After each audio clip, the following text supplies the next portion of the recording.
Hey guys, welcome back to my channel. Today I'm going to share some tips and tricks on how you can apply these eyeshadows right here. I'm going to do it step by step in case you're a beginner, so you can easily recreate it. So I hope this tutorial is helpful, and we're going to get started with the very first important step, which is the primer for the eyeshadows. I love using concealers. Today I'm going to be using the one from LA Girl, and I'm blending it out with the sponge that's also from LA Girl. Just make sure that it's blended out really good, which is also very important. That way the eyeshadows can also apply and blend out really nice, and make sure the tone is even on the eyelid all the way up to your brow bone.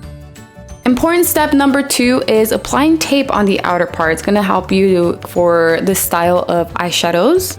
And today I'm going to be using this eyeshadow palette from Morphe and Jaclyn Hill. I'm going to grab this eyeshadow right here using a brush from Profusion number ES6. And I'm going to apply this above my crease and in tapping motion. So you can see that I'm doing it looking straight forward because we are going to do a cut crease. So the edge of the cut crease also has to be above your crease. So this eyeshadow has to be even higher than that because obviously you want it to be visible, especially if you have hooded eyes or small eyes.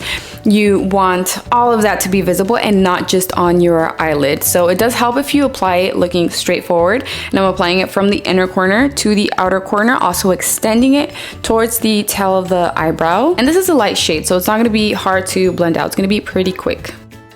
Next, I'm going to grab this dark brown eyeshadow. This time I'm using a smaller brush. This one is from Rimmel. And I'm going to do pretty much the same things, but I'm going to start lower than the first eyeshadow because, of course, I don't want to cover up the first eyeshadow I just applied. So I'm applying it just a little bit higher than my crease. You always want to apply it lower because once you blend it out, it's going to move a little bit higher. So I'm going to make sure I have it from the inner corner to the outer corner. I'm also going to extend this, but I'm going to make sure that it's visible. So I'm going to follow the line of my eye, like the shape of my eye pretty much. You don't want it to be thicker on one side more than the other, so it has to look even. And so I am applying a few layers just to make sure that the tone is even, and then I'm going to start blending it out. But you want to make sure that when you're blending it out, do not have too much product on the brush. It's kind of important if I use a smaller brush because it's such a small area that I'm going to be blending out, because like I said, I don't want to cover up the first eyeshadow. So I'm barely blending out the edge of the dark eyeshadow without covering too much of that eyeshadow. The next step is going to be the cut crease. So I'm going to be using the same concealer from LA Girl, and I'm going to start with the dot, and then I'm going to look up. You can see that it transfers, and that's just how I like to start the edge of the cut crease. And the brush I'm using is from Anastasia number 18. That's one thing that is very important when you're doing cut creases. You have to use a brush that can be very, very flat. That's just going to help you so much to create a very nice and sharp edge for the cut crease, and then also stretching out your eyelid by lifting up your eyebrow and then relaxing it, and obviously make sure look forward and make sure the edge is above your crease. And it just depends how dramatic you want the makeup to be, how much of the eyeshadows you want to show, but make sure you don't cover up the 2 eyeshadows that you already applied right there. So that's why I said in the beginning, if you want the edge of the cut crease to be a bit more visible, the 2 eyeshadows have to be higher than that. And then so right here, I also follow the shape of my eye from the inner corner to the outer corner of my eye, and then I extend it towards the tail of the eyebrow. And you kind of want to do the next step fast, as soon as you're done with this.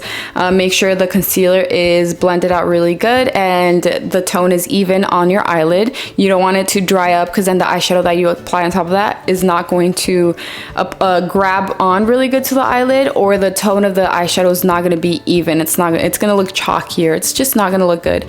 So I'm going to grab the eyeshadow, and with this other brush from Anastasia number A3, I'm going to pack that onto my eyelid, starting on the outer part. And then once I get closer to the inner part of my eyelid, I'm going to apply this other shimmery eyeshadow just to add a different glow to the inner corner, also the inner corner of my eye, and a little bit on my eyelid. This doesn't really change the makeup a lot, but I just wanted to just do it a little bit different. And then I'm gonna go back to the other shimmery eyeshadow and then start blending it out, because obviously you don't want to see where the eyeshadows divide. You want it to look blended out. So I like to use the darker eyeshadow and kind of apply it on the edge of the light color.